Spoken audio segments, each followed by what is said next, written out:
Assalamualaikum warahmatullahi wabarakatuh.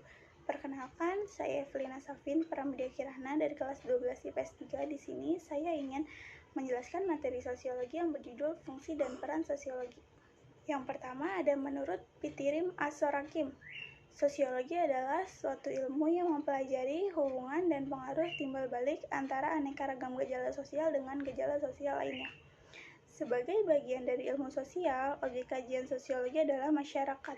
Sosiologi menjelaskan tentang perilaku masyarakat timbul tidak hanya dipengaruhi oleh motif dan sikap internal seseorang, tetapi juga dari konteks sosial di mana orang tersebut hidup. Hakikat manusia sebagai makhluk individual dan sosial. Yang pertama, hakikat manusia sebagai makhluk individual. Kata individu dalam konsep manusia menunjukkan bahwa manusia adalah makhluk otonom. Manusia memiliki kebebasan dalam menentukan pilihannya dan bertanggung jawab atas pilihannya. Sebagai makhluk individu, manusia memiliki kepribadian yang unik. Dia memiliki kepribadian, penampilan fisik, kemampuan, kebutuhan, dan perasaan dan sikap yang berbeda dengan sesamanya. Yang kedua, hakikat manusia sebagai makhluk sosial. Menurut Aristoteles, manusia pada kodratnya adalah makhluk sosial. Dia tidak akan memperoleh keutamaan dan tidak akan menjadi baik jika tidak mempunyai teman terasing dari masyarakat. Demikian halnya bahwa sesungguhnya manusia tidak akan dapat hidup sendiri tanpa kehadiran orang lain. Gejala sosial yang terjadi di lingkungan masyarakat. Gejala sosial adalah peristiwa yang terjadi di antara dan oleh manusia baik secara kelompok. Gejala sosial antara lain mencakup gejala ekonomi, politik, budaya, dan moral. Kumpulan manusia yang relatif mandiri hidup bersama-sama dalam waktu yang cukup lama. Tinggal di suatu wilayah tertentu mempunyai kebudayaan sama, serta melakukan sebagian besar kegiatan di dalam kelompok manusia tersebut. Bentuk dan jenis gejala sosial menurut Pitirim As-Sorakim terbagi menjadi 4. Yang pertama, gejala sosial religius, yang kedua, gejala sosial ekonomi, yang ketiga, gejala sosial politik, dan yang terakhir, gejala sosial hukum.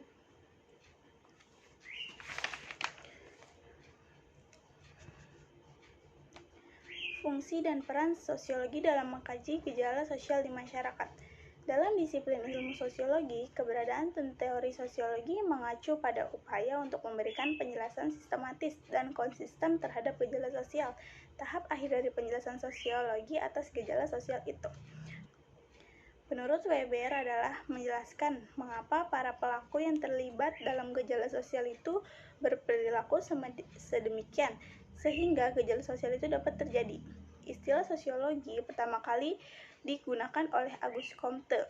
Comte menyatakan bahwa sosiologi adalah ilmu tentang gejala sosial yang tunduk pada hukum alam dan tidak berubah-ubah, halnya dengan Pitirim As-Sorakim menyatakan bahwa sosiologi mempelajari hubungan dan pengaruh timbal balik antara aneka macam gejala sosial. Menurut Emile Durkheim, pokok bahasan sosiologi adalah fakta-fakta sosial. Ciri-ciri sosiologi sebagai ilmu pengetahuan. Istilah sosiologi berasal dari bahasa Latin dan Yunani. Asal katanya adalah socius dan logos. Socius artinya Latin, berarti kawan, tetapi dalam arti luas masyarakat. Sementara itu, logos yang berasal dari Yunani berarti kata atau berbicara dengan demikian. Ilmu sosiologi berarti ilmu yang mempelajari tentang masyarakat. Ciri-cirinya yang pertama ada sosiologi bersifat empiris, berdasarkan hasil observasi. Yang kedua, sosiologi bersifat teoritis, berusaha menyusun abstraksi dari hasil observasi. Yang ketiga, sosiologi bersifat kumulatif. Teori sosiologi dibentuk berdasarkan teori yang sudah ada sebelumnya, dalam arti memperbaiki, memperluas, memperhalus teori lama. Yang keempat, sosiologi non-etis. Tidak mempersoalkan baik buruk suatu fakta, tetapi menjelaskan fakta-fakta tersebut secara analitis.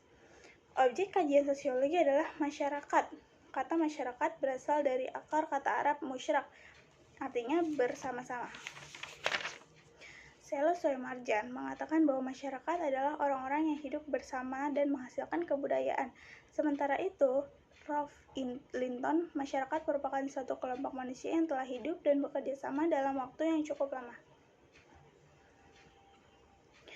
Unsur-unsur yang terkandung dalam istilah masyarakat.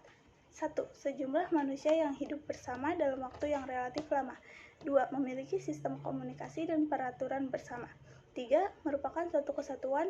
Dan 4. Menimbulkan kebudayaan di mana setiap anggota masyarakat merasa dirinya masing-masing terkait dengan kelompoknya. Dalam mempelajari masyarakat sebagai objek kajian, sosiologi memperlakukan studinya pada hal-hal berikut. Yang pertama, hubungan timbal balik antara manusia satu dan manusia lainnya. Yang kedua, hubungan antara individu dan kelompok. Yang ketiga, hubungan antara kelompok yang satu dan kelompok lainnya. Dan yang terakhir, proses yang timbul dari hubungan-hubungan tersebut dalam masyarakat. Sosiologi mengenal dua macam metode ilmiah. Yang pertama, metode kualitatif. Metode ini dipakai apabila subjek penelitian tidak dapat diatur. Dan yang kedua, metode kuantitatif, yaitu mengutamakan keterangan berdasarkan angka atau gejala yang diukur dengan skala, indeks, tabel, atau uji statistik. Hubungan sosiologi dengan ilmu lain. Karena objek sosiologi adalah perilaku manusia, maka sosiologi berhubungan erat dengan keilmuan humaniora lainnya. Misalnya, sejarah, psikologi, antropologi, ekonomi, politik, geografi, dan ilmu sosial lainnya. Fungsi sosiologi. Yang pertama, itu ada untuk pembangunan, berfungsi untuk memberikan data sosial yang diperlakukan pada tahap perencanaan, pelaksanaan, maupun penilaian pembangunan. Yang kedua, untuk penelitian. Dengan penelitian akan diperoleh suatu rencana penyelesaian masalah sosial yang baik. Peran sosiologi dibagi menjadi 4. Yang pertama, sebagai ahli riset, yang kedua sebagai konsultan kebijakan, yang ketiga sebagai praktisi, dan yang terakhir sebagai guru atau pendidik. Sosiologi memiliki perbedaan dengan pengetahuan umum pada dua hal penting. Yang pertama, para sosiologi menggunakan imajinasi sosial ketika melihat rutinitas kehidupan sehari-hari. Para sosiologi melihat lewat cara pandang yang berbeda. Para sosiologi yang kedua, para sosiologi melihat bukti-bukti dari suatu isu sebelum membuat kesimpulan.